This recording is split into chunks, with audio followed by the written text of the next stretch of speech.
Big Monday, big championship game, big studio, little voice. Alongside Tyler Fulgham, I'm Joe Fortenbaugh. This is Bet. Tell the people what the problem is. Brother Joe Fortenbaugh's voice. I mean, listen, he's playing hurt, so we admire the toughness, but allergies are you-know-what around these parts.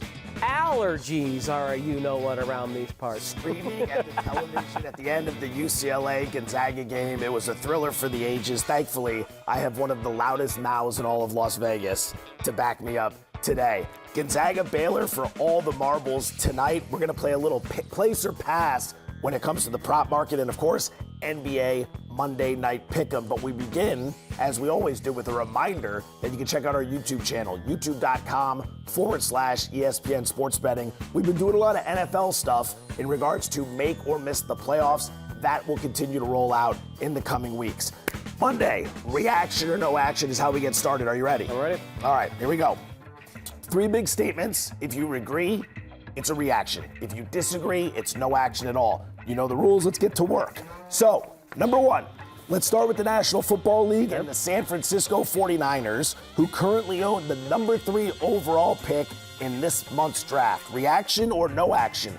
Jimmy Garoppolo will not start the season with the San Francisco 49ers. I'm going to take no action on that. I do believe Garoppolo is wearing a 49ers uniform at the start of this season, regardless of whoever is selected by Kyle Shanahan and John Lynch with the 3rd overall pick.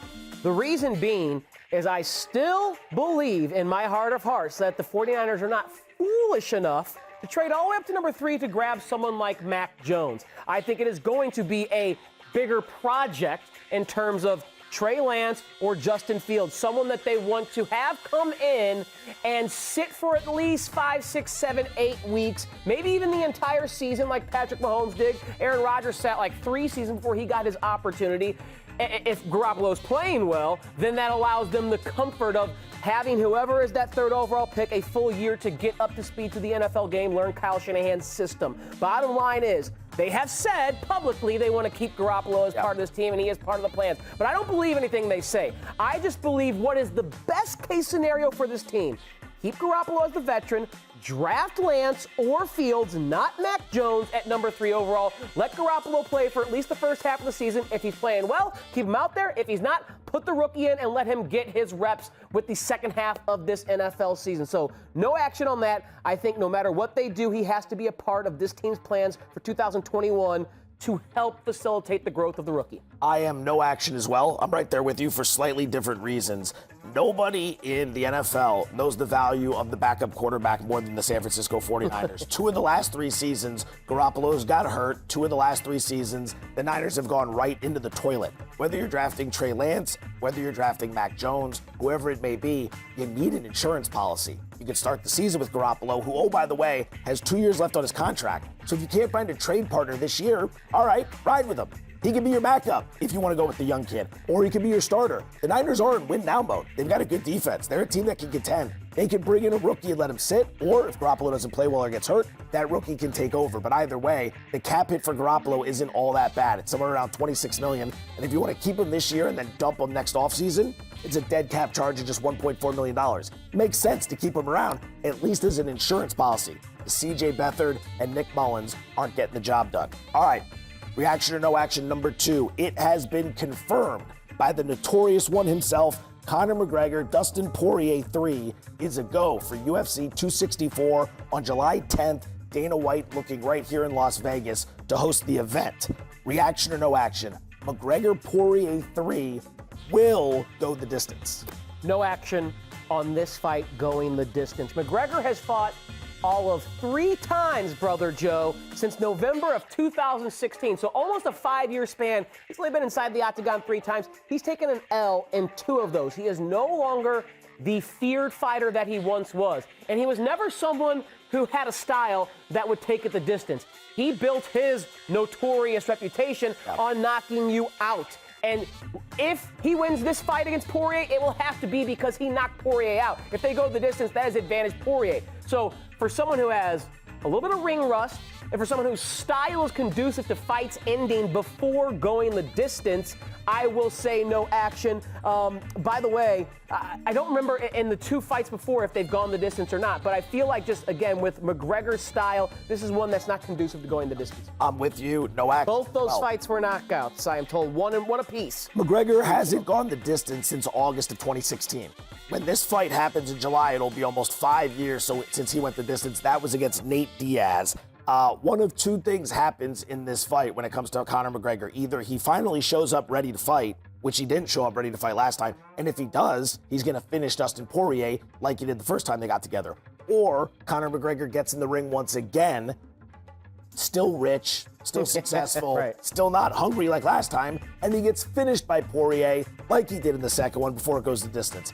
Either way, whether you get the best McGregor or you get a comfortable McGregor, that fight's not going the distance. Agreed. Number 3, let's put a bow tie on it. Yep. The men's final is tonight in Indianapolis. Gonzaga laying 4.5 points against Baylor with the total set at 159.5. Gonzaga has shot 50% or better from the field in every tournament game so far except Oklahoma, where they shot 49% from the field. So, reaction or no action, Gonzaga will shoot better, won't shoot better than 49% from the field against Baylor tonight. Okay, so we need their worst shooting performance when it comes to efficiency. Is basically what we're saying here, and I'm going to say no action to that. I think they shoot better than 49% in this game. Now, I will say that with the caveat, Joe, as we heard this morning on Daily Wager, I'm taking the under, which kind of on an island when it comes to this particular matchup and thinking it's going to go under. But you mentioned how high this total is for a Baylor game. They haven't been anything near this. Most of that's driven by Gonzaga.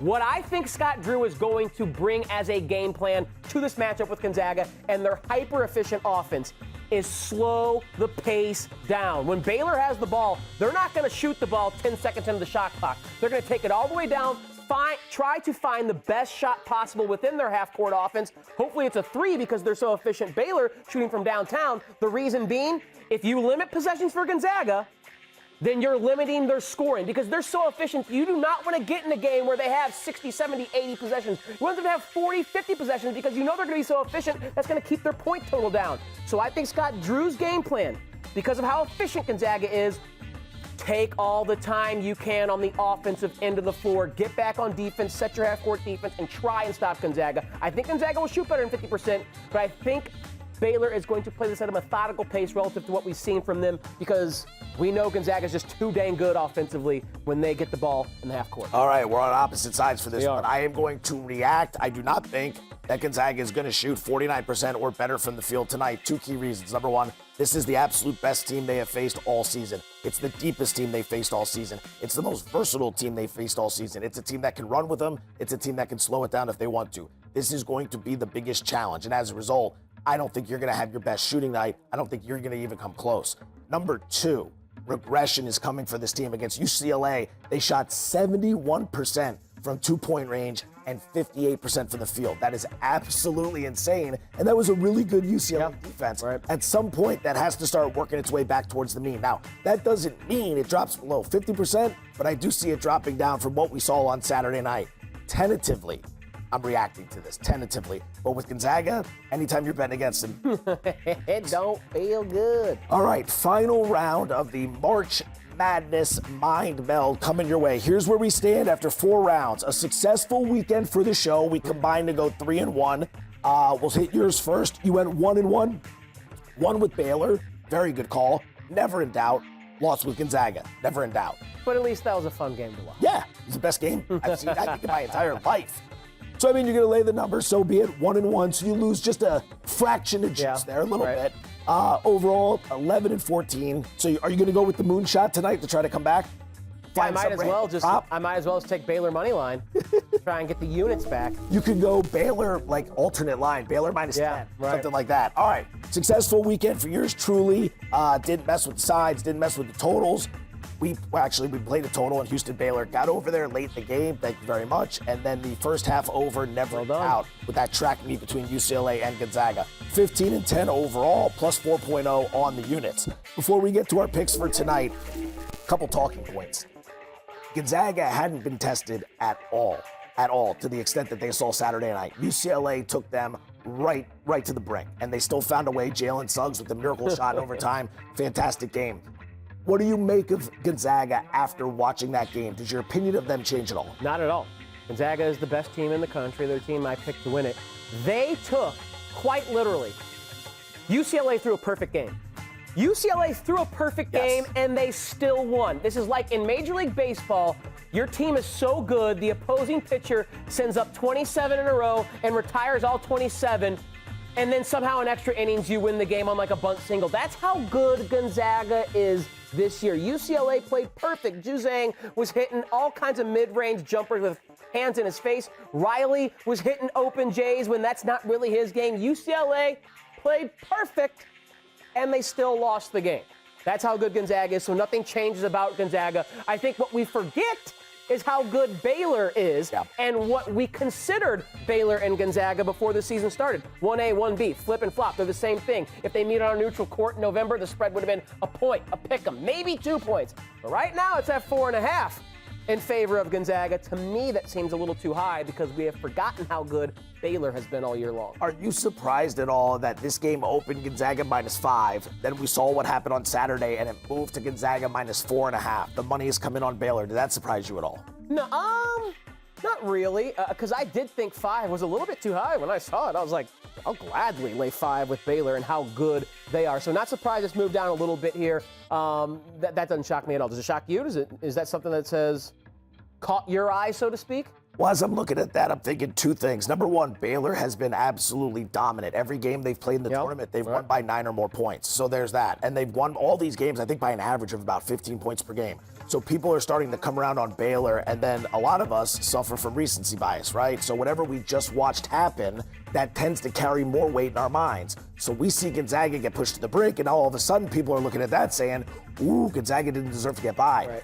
I could spin that the other way. I could say that you were battle-tested, like you said. Yeah. You faced the team's best possible punch, and you still emerged victorious. I wonder, they were the late game. They went overtime. That was a track meet. I have any concern about UCLA's legs tonight? Or I should say Gonzaga's legs.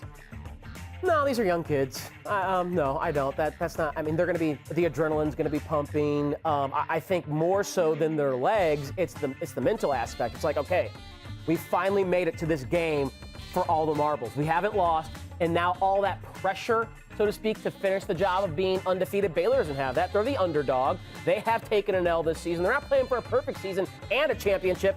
They're just playing for a championship. Gonzaga, if they let their mind wander, they're not only playing for a championship, but they're playing to stay perfect as well. So not worried about endurance, stamina, energy, anything like that from 18 to 21-year-olds. All right, so the moment of truth. You can pick this any way you want. What direction are you going? Okay, I'm going to put the points in my pocket with Baylor. Like I said earlier, I think if these two teams would have played at the beginning of the season, there's no way the spread is this much, especially with the way they've looked during this tournament. Baylor's looked every bit as good as the second best or first best team in the country, and we've talked ad nauseum about Gonzaga there. Where I'm going to zig where everyone else is zagging, I think a lot of people are expecting this to be a track meet like we saw with UCLA and Gonzaga, a game that featured 180 points in overtime. I'm going to go under here. And what I said earlier, if I'm Scott Drew, what is the best game plan against a team that is so wildly efficient offensively? Limit their possessions. The more possessions you give them, the more opportunity you give them to create space between you and your team. So to keep this game close and try and trade threes for twos, take that shot clock deep, under 10, under 5, then try and find Mayer, Mitchell, Butler, Teague, beyond the three-point line where you guys are so good, and bang them down. That's how I would approach it. I don't know if Scott Drew's going to do that, but I think it's a mistake if Scott Drew tries to get into a track meet with a team that plays at that pace and plays so wildly efficiently at that pace. Okay. So I see the point you're making, and I've thought about that as well. Okay. I find myself on the exact opposite side. Favorite play tonight is going to be the over 159. USC and UCLA were the latest victims to Gonzaga. Both those teams play great defense. Both those teams play at a slow tempo. For USC, they were never even in the game. Right. For UCLA, they got into the track meet. They were not the ones dictating the tempo. Gonzaga was dictating the tempo. That's the crazy thing. When you play Gonzaga, somehow they have a way of sucking you into their game. You might want to slow it down, but the best way to score points against them is a fast break the other way. They don't get back on defense. They aren't very good in transition. And that's why UCLA was in that game. They try to slow it down. They knock a big bucket down. Gonzaga breaks the other way. UCLA breaks the other way. So I was thinking to myself, all right, you got a Baylor team that can hang with these guys better than anyone else can. Baylor's the #1 3-point shooting team in the country. I think this thing's going to be a track meet. I am going to play the over. Okay. I see the logic. It's just every time we've thrown a good defense at Gonzaga, those teams start running with them. All right. Enough. So we'll see how it shakes down. Here you go, buddy. We're on the opposite sides. Bang. There's our roulette bet. He's on the under, I'm on the over. No matter what, the show is right.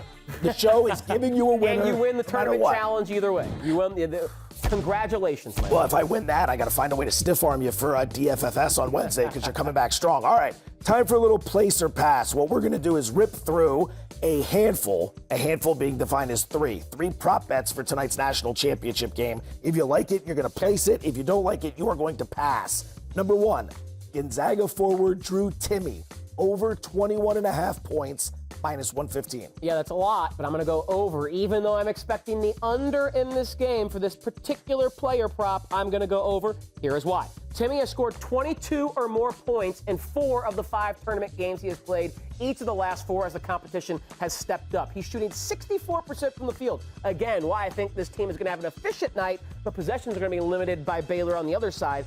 Timme is just an absolute ballerina in the low block, and Baylor does not have a defender who combines size, length, and strength. Vital is strong, but he's 6'5", and Timme's 6'9". They just don't have a good matchup for Timme, and I know Mark Few is going to try and get him the rock and get him those efficient, close, easy buckets. He can draw fouls as well, and Baylor, I don't think, has the personnel to match up with it, so I'm going to place this. I think Timme, for the 5th time in 6 tournament games, gets 22 points or more. All right, so I'm going to pass, and you're laying out the key stat as to why. So 4 or 5 tournament games, he's had 22 or more points, and yet the prop for tonight is 21.5. Why isn't it higher? That's the thing that stands out to me. Drew Timme has become a household name through this tournament. Drew Timme's been making play after play after play. The bookmakers know the public likes this guy. The bookmakers know the public is going to look at these stats and say, hey, he's done this in 4 of his last 5 games. So they're going to put a number out there commensurate with that, something that people are going to be ready to come in and bet. I think it's gotten a little inflated at this point. Now, I said the same thing regarding Johnny Juzang on Saturday night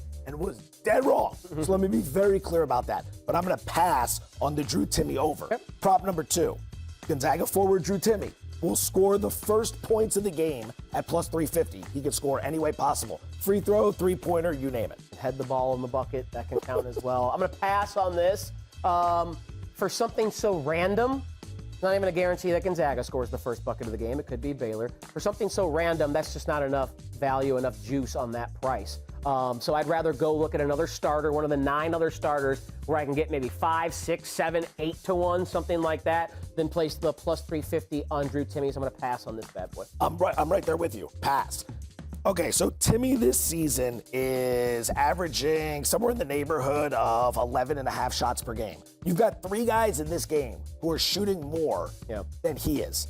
Corey Kispert, 12.4 shots per game. Baylor guards, Jared Butler, 12.5 shots per game. MaCio Teague, 12.2 shots per game. All of them, take a look at that. All 3 better. All of those guys shoot the ball more per game than Drew Timme, and all of them have better odds. So I'd rather go in that direction there. There's no reason to think Baylor can't score first in this game, right? Whoever comes away with the tip could get a miss early, so that's the direction I'm heading with this one. The price isn't good enough. Number 3, Baylor guard MaCio Teague, under 15.5 points in this game. Yeah, I'm going to go under that. I'm going to place that bet on MaCio Teague. He's averaging just 13.8 points per game in 5 tournament games, and he has cleared this threshold or given his backers 16 points in just 2 of the 5 games that he's played. He will likely see the defense as well of the 2 best individual on-ball defenders that Mark Few has in Jalen Suggs and Ayayi. So combine all those things and the other options they have as well. It's not like Teague is the only option on that offense. Of course, you have Butler, you have Davion Mitchell as well. So I'm going to go under or pass. I'm going to place. I am sorry. I am so sorry. I'm going under 15.5, so that means I'm placing this bet. I'm used to overs, so I apologize. Let me clarify one more time. under on MaCio Teague means I am placing this bet for those reasons I laid out. Okay, I am really glad It's Monday. you screwed that up. Really glad you screwed that up. Because I told everyone I was placing it as well, and then I read through my analysis, and I like him to go over 15 and a half. Okay. So the graphic is going to come up saying place. I don't want to place this bet. I want to pass on this bet. I think there's value here. Really nailed this one. I know. So he's averaging 13.8 points per game in the Right. five-game tournament run. Yep. His average is below. He's eclipsed the mark in only 2 of 5 tournament games, but I think that's why there's value here. This game is going to be played at a faster pace than any game Baylor's played so far. It's got a total at 159, which is the highest total for any Baylor game all season. Baylor's played 29 games to this point. Only 2 of those games have featured a total in the 150s, and none of them have come close to 159. So you've got a guy who's not getting there, MaCio Teague, at really any point. 2 of 5 games. His average is below this, and he's going to play in a track meet tonight with a really high total. I think there's value to go with the pass. Hey, look at that. We changed the Got graphic. it. Nice job, everyone behind the scenes. I tell you Maddie what, Berthon. we Maddie were all Berthon. over the place on that one. Apologies. Okay, so let's turn our attention. This is going to be the final time we have an opportunity to see any of these guys in action before the NBA draft. So let's talk a little NBA draft. ESPN NBA draft analyst Jonathan Givony, happy enough, healthy enough, talking able enough, unlike myself, to join us here on Bet. Jonathan, we appreciate the time. Ohio State's Cade Cunningham, Oklahoma State, Cade Cunningham has been the #1 pick on your board for quite some time. What is it that leads you to slot Cunningham over Gonzaga's Jalen Suggs and USC's Evan Mobley? Well, he's a 6'8" point guard, and those guys are the queens in the chessboard in today's NBA. You can put the ball in his hands any possession, and he can go and get you a bucket. He can find other people. He guards 1 through 4. He's a 41% three-point shooter. He really is the whole package. And, you look at a guy like Luka Doncic, who, was definitely underdrafted. I think the reason for that was because people did not realize how much value you can get in a guy who is, you're going to build a whole team around him, which you can't say the same thing about Suggs or Evan Mobley. Yeah, Jonathan, we've seen as some mock drafts have as many as 8 freshmen in the top 10 picks. How many are you projecting in terms of freshmen go in the first 10 of the lottery? Well, we have 6 freshmen right now, and then 2 guys who played in the G League Ignite that were one-and-done prospects as well. So we also have 8 there. You'll see we only have 2 guys who weren't, freshmen, in Franz Wagner and Davion Mitchell. So this is going to be a very young draft, but, absolutely loaded in terms of talent. Jonathan, who are a couple players who have improved their draft stock thanks to a solid March Madness run? Yeah, so you have to start with Davion Mitchell, who we're going to see tonight. National Defensive Player of the Year, shot 45% for 3 on the season, but has really showed people different facets of his game in every game that he's played in so far. Against Houston, it was his pick and roll ability, his ability to find the open man. He had 11 assists and 0 turnovers. Other games when they needed him to go get them a bucket in one-on-one situations, he did that too. He's guarded everybody, all tournament long. And he's ready to step into an NBA, court right now. I mean, he's physically mature. He's 22 years old. He's ready. Other than him, Max Abmas, who has actually led all of college basketball in scoring, but didn't get to do it against the same competition like he faced in the NCAA tournament, going up against Florida, Arkansas, Ohio State. Those are 3 top 25 defenses. To be able to, put up almost 30 points a game against those type of defenses, that really helped him, I thought. Cam Thomas from LSU, he had 27 points in the first round, 30 in the second. He's a one-and-done freshman. He can really score from anywhere on the floor. And then Chris Duarte from Oregon, going to be 24 years old on draft night, but he's a plug-and-play wing. He can pass, he can dribble, he can shoot. He's a pretty good defender. He's 6'6". Those kind of guys that like Desmond Bane we saw from last year's draft, those are really valuable, and so if somebody's going to take him at the end of the first round, they're going to want to have him on a rookie scale contract. He's going to be a cheap, good asset for them for the next 4 years.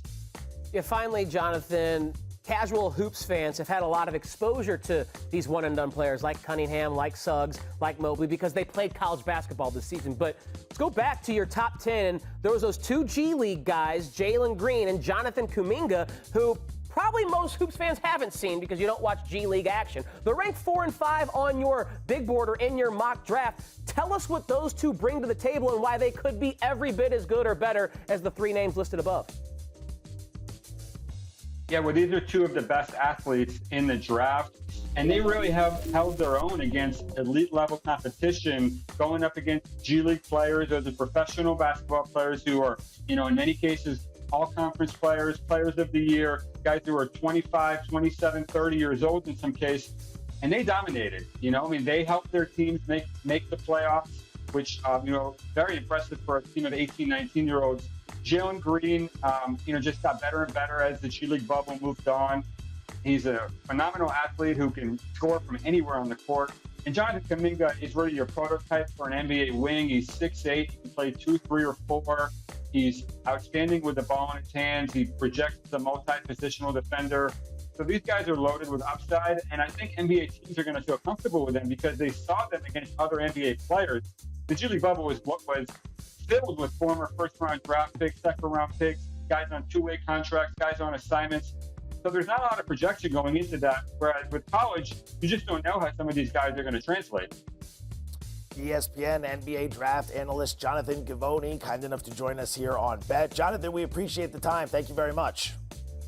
Thanks for having me, guys. Have a good one. Enjoy tonight. All right, you as well. NBA Monday Night Pick'em, not the only game in town with college hoops tonight. You ready to go? Ready. The Brooklyn Nets are laying 6 with a total of 216.5 against the New York Knicks. Going to stay away from this because we don't know who's going to be playing for the Brooklyn Nets. We do know who's going to be playing, though, for the New York Knicks. And there's a player prop that I like. It's Julius Randle to go over 24.5 points. He has played the Brooklyn Nets twice this season, Joe. He's averaging 31.5 points, 30 and 33 in the two games, shooting 50% from the field, 26 of 52, averaging 40.5 minutes on the floor from Tom Thibodeau's squad. Now, he only played 30 minutes on Saturday because they blew Detroit out, so he should be fully fresh to get his 37, 38, 39 minutes in a matchup against a team in Brooklyn that's 25th in the NBA in defensive rating. I think Julius Randle has another big night scoring. Still early in the day. There's a lot up for grabs in terms of who's going to play, like you said. So all of this is very cautious and tentative. I would take a look at the Knicks plus the 6 points here. I'm going against the line move, but I like the situation. This is Brooklyn's 4th game in 6 nights, and they just played yesterday in a loss to Chicago, so it's the second half of the back-to-back. Meanwhile, the Knicks were just off. Now, the Knicks, 4th in defense this year. They're 30th in pace. They can really grind the game down, and if they can do that tonight, having all these points in my pocket is going to prove valuable. They've played the Nets twice this season. They played them tight both times. Lost by 7, lost by 5. And in the game they lost by 5, Brooklyn shot the lights out. They were close to 60% from the field, 41% from deep.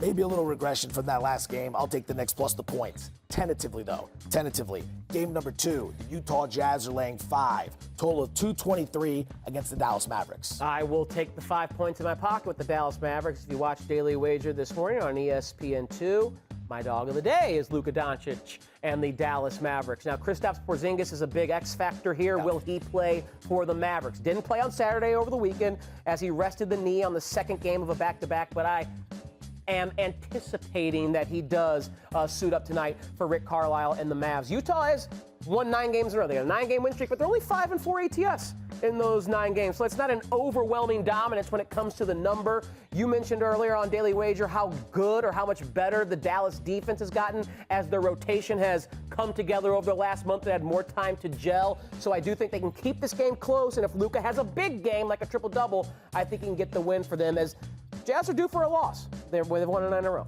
I'm playing under 223 from exactly that reason you just mentioned. We all know Utah can play defense. They're top 5 in the NBA, but Dallas very quietly was bottom 10 in the league for a while. They're 13th in defensive rating. They're getting better. These two teams have played each other twice this season. Neither game has gone over 221 points, so I think we have a little bit of leeway here in my pocket. Defensive showdown tonight, under 223. Final game, Phoenix Suns laying 14.5, total of 222 against the Houston Rockets. You know me when it comes to the Suns. I love unders. I'm going to do that here again. John Wall is out. Houston Their offense, 27th in the NBA in rating, is going to be even worse. We know how good Phoenix's defense is, so under 222. Bonus player prop, DeAndre Ayton, over 10.5 rebounds. He's played Houston one time this year, guys, had 17 rebounds in that game. Houston's the worst rebounding team in the NBA. Ayton's a great rebounder. He'll have at least 11 tonight. It's a big number, but I'm going to lay the 8.5 with the Suns in the first half of this game. I think they jump all over Houston. Situational advantage. Suns haven't played since Friday. You've got a Houston team that's playing their 4th game in 6 nights. They just played yesterday, so it's the second half of the back-to-back. Phoenix, top 7 in both offensive and defensive rating, and Houston 24th in first half Houston's scoring a mess. differential. They've been terrible in the first half. Phoenix, 2nd in scoring differential in the first half. He's Tyler Fulgham. I'm Joe Fornball. And much like Winnie the Pooh, I'm going to go drink honey for the rest of the time. Have a good one.